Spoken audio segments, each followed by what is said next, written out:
Hi everyone, I'm Karen Slutskin and I am the founder of Vital Assurance. So I'm a holistic health and wellness coach, and I'm joined today by my eldest son Nate, who will be 11 in 3 weeks' time. Hello. Thanks, Nate.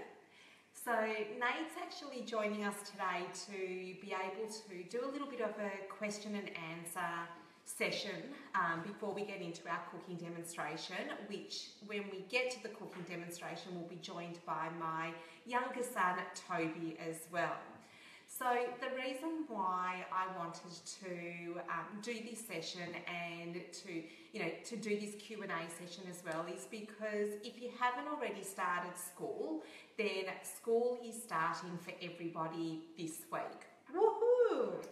So it has been a long 7 weeks where the kids have been at home, we've been out of routine, it's been nice to sleep in a little bit more in the mornings, it's been nice not to rush around in the afternoons and do all of our after school activities.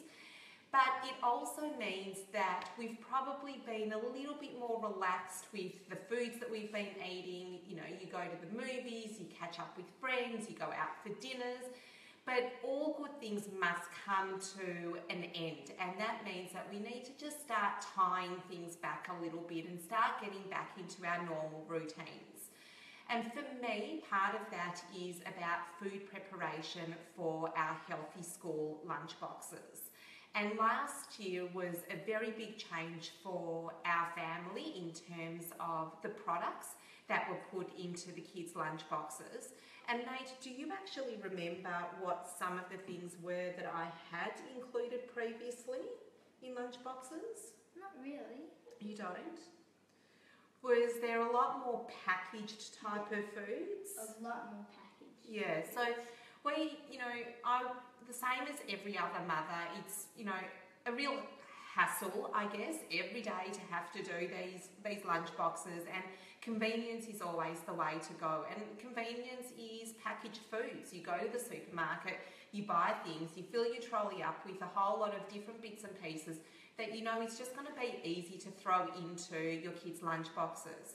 The only issue with that is that it is probably guaranteed to have a much higher amount of added sugars included in those products. Now, Nate, can you tell me, what are some of the issues that we have when we do eat too much sugar? You can get diabetes. Mm-hmm. You can get overweight. Yeah. What about being at school? You can lose a bit of concentration. And how do you think that will affect you at school? You won't be listening to the teacher or doing what you're supposed to do at times. And you probably won't be able to work at your full potential, can you? No, you can't. Okay. What are some other reasons that you think sugar can affect you, especially kids? Your teeth. Yeah. So the teeth could get rotten and they have to be pulled out, and that's really painful. And also, from the very young age of about 8, when you start losing your teeth and getting new teeth, these are your adult teeth. So you want these teeth to be good and strong and to be able to last you for many, many years, don't you? Yes, you do. What about behaviour? What do you think sugar can do to your behaviour? Your behaviour can go all crazy. Yeah, so we like to call that a bit of the sugar climbing the walls, don't we? So when you eat foods that aren't as high in sugar, how do you think it makes you feel during the day? It makes you feel a lot better. You'll be a lot calmer. You can concentrate more. And it kind of keeps you stable during the day, doesn't it? Yeah. You don't have this roller coaster of behaviour where, you get your sugar rush, you have a burst of energy where you're climbing the walls and bouncing around, and then bouncing off them, and then all of a sudden you come crashing down because you're really tired. All of that sugar has gone, all of that energy has gone. So what are you going to do at that point in time? You're going to look for more sugar. Correct, and that then sends you again back up that roller coaster. So it goes up and down and up and down. So what do you think, Nate, are some foods that are really good to eat and replace the sugar that is keeping you nice and stable during the day? I mean, what are some of the foods that you eat? Some healthy protein bars, fruit and veggies, healthy muesli bars. Which we're going to demonstrate that, aren't Yes, we? we will. Okay, so you've mentioned healthy a couple of times. What does healthy mean to you? Not having added sugar. And what is added sugar? Because sugar is such a broad term. Is sugar fruit? Sugar is in fruit, but the sugar in fruit is better for you. It's called natural sugar. Okay, so what are some of the added sugars? Maple syrup, rice malt syrup, corn syrup, honey. Very good. Do you know roughly how many different types of sugars there are out there? Hundreds. There are a lot, and there's probably more than 50 ways that sugar can be described, and you've mentioned quite a few of them. And some other things will include fruit juice concentrate, it'll include glucose, anything that ends with OSE usually indicates that it is sugar-based. Or a syrup. Or a syrup, you know, date syrup. There's lots of different ways that sugar can be listed on ingredients, and that tends to confuse people because people are a lot of the time just looking for the word sugar, but it doesn't necessarily always have sugar written in there, does it? No, it doesn't. Okay, so we've gone through the process over the year where we have transferred your lunch boxes. And what would you say a typical lunchbox for you and for Toby looks like? So, probably be a bit of healthy pizza with a quinoa base. So is that a base that I make at home? Yes, it Yep. is. Yeah. Fruit, vegetables. Yep. A snack or two for recess. Yeah. And what are some of the snacks? You mentioned that I make the muesli bars. What are some other snacks? Protein balls. Yeah. You sometimes put in some cookies. Yeah, which are also made at home. Yeah, homemade cookies. What else can we put in? We can put in even popcorn. You know, having an unflavoured popcorn is a really good snack and is really good to put in lunch boxes, but doesn't have all of that added sugar in it. Sometimes corn chips. Corn chips. What about even dip? Putting in a bit of hummus dip or tahina dip, you know, even a piece of cheese. There's lots of alternatives out there that we can do that doesn't mean that we have to buy packaged foods. And I know that being in the kitchen is something that's really difficult for people to find the time to do, especially when you're working full time, especially when you've got kids. But there's no way that we're going to be able to have healthy lunch boxes without spending a small portion of time preparing and having things available. And usually what I do is on the weekend, I make one or two things, and I make these things that are able to either stay in the fridge or be in the freezer. And it usually only takes about 15 minutes to make each one of these things. So you're in the kitchen for about half an hour. You've got two different alternatives there.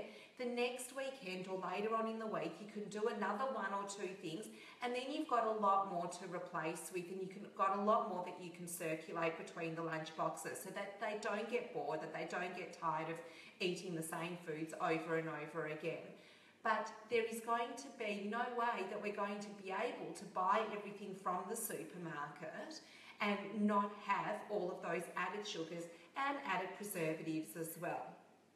So we're talking about being able to reduce our sugar intake. We're not talking about wanting to eliminate it completely. So even when you are doing things at home, you are still going to have some sweeteners added to it, but it just means that you've got more control over it and you can balance it out a lot more. Now, I think I should probably interrupt the session here now just to say if anyone does have any questions for myself or for Nate along this process, please feel free to type it on in. We want this to be interactive. We want you to have any of your questions answered, and hopefully we will do the best that we possibly can to do that. Is that true, Nate? Yes, it is. Okay. So one of the other things where there's a lot of sugar included is in things that we drink. True. So what are some things that people might send to school with their kids that you think would be best to avoid or to limit? Juices. Yeah. That's the number one, isn't it? The juice. No. Oh, sorry. Number one is soft drinks. Soft drinks, that's right. That's right. And actually, there is a lot of movement happening in reducing the sugar intake, especially with the article recently coming out saying that France has banned all soft drink coming to school. So, the more that we get it out there of what health detriments sugar can have on us is going to encourage more and more people, more communities to actually change the way that they eat and drink and therefore reduce the sugar intake. So Nate, what do you get sent to school with? I get sent to school with a bottle of water, sometimes maybe a little bit of lime or lemon in it. Fresh lime or lemon in it to give it a different flavour. Or fresh orange. Or fresh orange, true. But we never actually use any type of juice syrup or concentrate or cordials or anything. Yeah. And that's pretty much what you drink all day long at home as well. Water, or sometimes you get to have a little bit of the mineral water because you do like to have those bubbles as well. Yeah, But, my kids do love the fresh lime and lemon juice added to it as well. So, Nate, do you think that there's anything else that's really important for people to know in terms of, when creating lunch boxes? There's a lot of certain types of food that we can include in the lunchbox, which I'm giving you little hints. There's a big term for what that word is. Do we avoid using a lot of those? I've got no idea what you're talking about. Begins with a C. Ends with an S. I still don't know. Breads make up what? Carbohydrates. Carbohydrates. Perfect.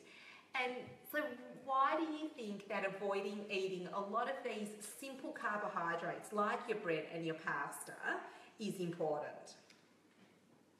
You shouldn't eat a lot of it because when it goes in your body, it breaks down into sugar. Correct. So we've got different types of sugars. We've got straight outright sugar, your table sugar and all of your sweeteners.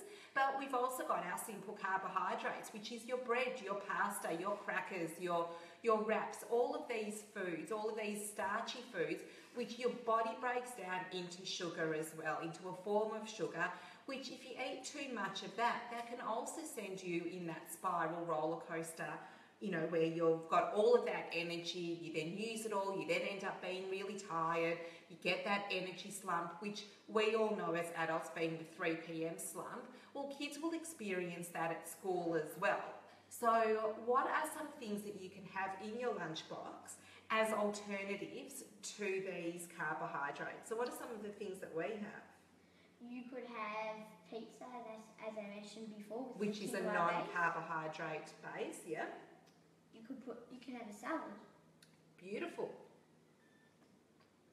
You could have, I don't really know what else. What about some of the sources of protein that you eat? You can have a can of tuna, a can of salmon. What about, what about even having some leftovers? So, there's been times when I've sent to school either the chicken or burger patties or other things that doesn't involve having any type of bread. It just means that you're having some protein and some vegetables, and all of that fibre in the vegetables and the protein is going to fill you up, isn't it? Yes, it will. So since we've made these changes in your lunch boxes, have you noticed within yourself that you've come home less hungry, or that during the day your energy levels have been a lot better? Yes, I have realised. Okay. So we'll continue on with that, won't we? Yes, we shall. Beautiful. Well, thank you very much, Nate. I really appreciate you taking the time to do this question and answer session with me. I know I've put you on the spot and it's quite difficult to think about everything, but you've been asking lots and lots of questions along the way, and I know that you're quite interested in, what foods are good for you and what foods are, probably aren't as good for you and things that we should avoid. And I really appreciate you being able to share that and to be able to show to everybody that you don't have to be an adult to take charge of what you eat and to understand, and that it's really important to educate from a young age so that you can start making those decisions.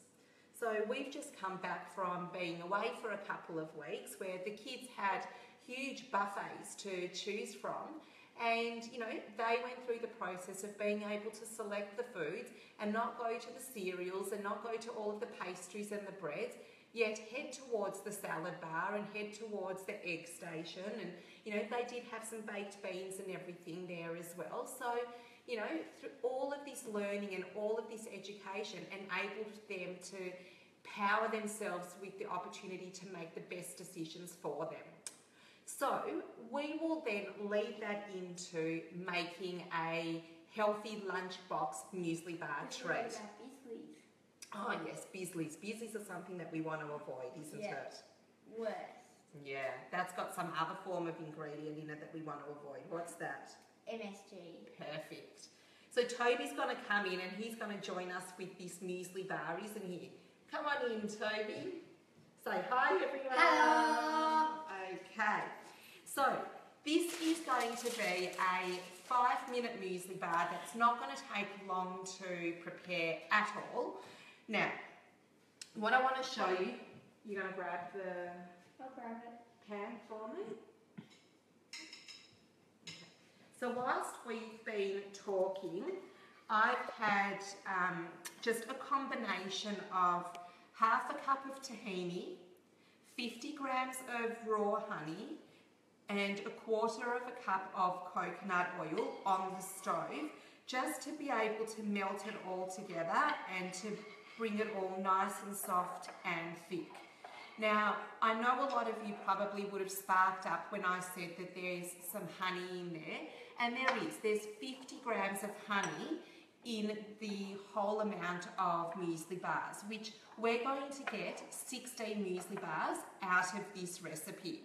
So if we then think about the 50 grams and divide that up into the 16 bars, that's going to be just over 3 grams of honey in each muesli bar. Now, 1 teaspoon of sugar equals 4 grams. So we've got less than 1 teaspoon of sugar going into these muesli bars. Now, if you were to go out and if you were to buy, a packet of muesli bars from the supermarket, whether it be whatever brand it is, the home brands or Uncle Toby's or Carmen's, your muesli bars can range anywhere from 12 grams up to about 30 grams of sugar in each serve.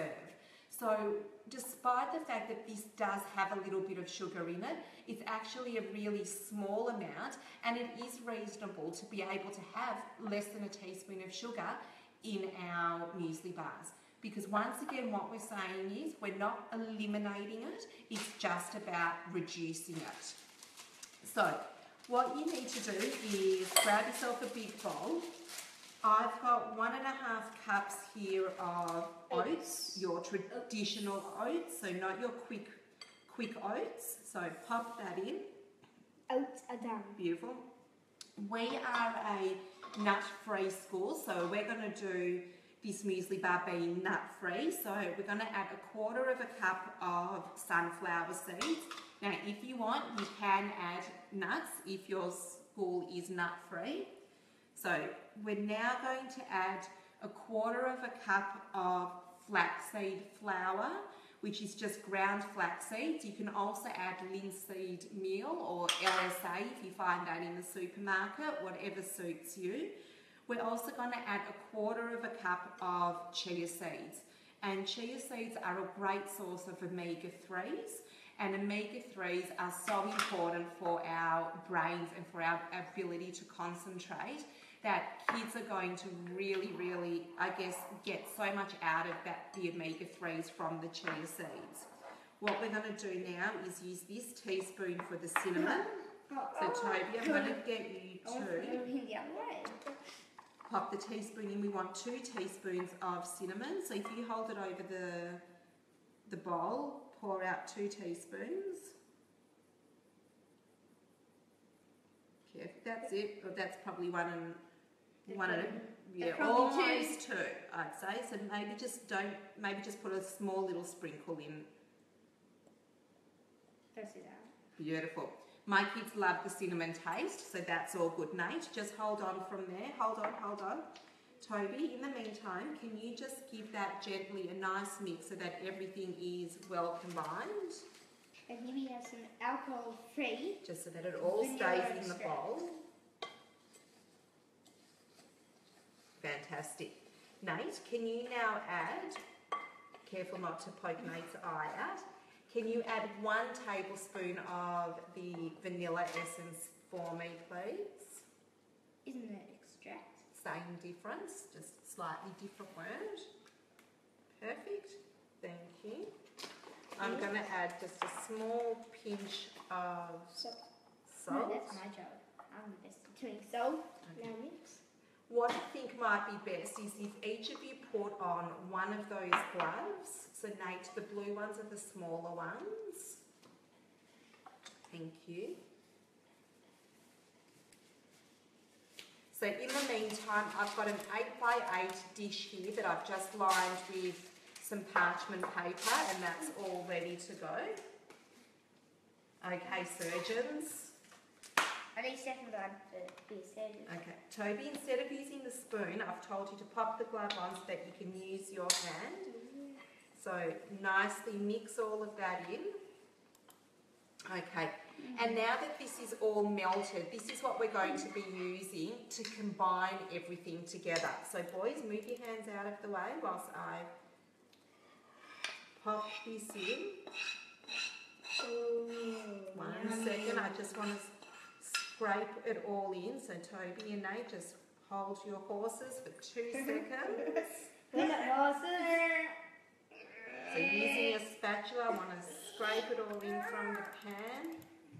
That's it. And I want you to gently fold it all in so that all of the oats and everything gets combined, but not everything flicks out of the bowl, because this is some really good stuff and we want to keep it in the bowl. So that's it. Yeah, it is going to be not all sticky, isn't it? Yeah. So the reason why I used tahini as well is because tahini is nut-free. So we are going to keep this nut-free, as I said. And so the tahini is sesame based, so you just need to make sure that there are no sesame seed allergies, that your kids can have this at school as well. Okay. Beautiful. That's great mixing, kids. Okay, so hold your hands up so that I can wipe this bit all off your gloves. Thank you. You can pop your gloves in the bin. Fantastic. So all we're going to do now is transfer this into the pan. Just using your hands, and this is why I like to use gloves, because it's actually a lot easier to smooth everything out. See, the kids can't even wait. They're eating all of the bits and pieces from the bench. So you just... This all just goes to waste now. All of that. So you just pat it all down. So that it's nice and flat. Just like that. Delicious. So we are now going to pop this in the fridge and keep it in the fridge for 30 minutes so that it all sets. The coconut oil will become hard and will actually bind it all together. Thanks, boys. And then you can just take it out, slice it up, and you can then store it in a glass container in the fridge, and it'll keep between 1 to 2 weeks. And there you go. You have got a healthy muesli bar, which took 5 minutes to make, even with the lovely helpers of the kids. The kids love to eat it, but they also love to make it. So getting them into the kitchen and getting them do it gives you more reason to start making things at home. So what I will do is I will post the recipe in the comments section of this feed so that you've got access to it. And if you've got any other questions, if there's anything that comes to mind a bit later on, then please don't hesitate to ask. Just pop it in the comments section and we'll be able to respond to it.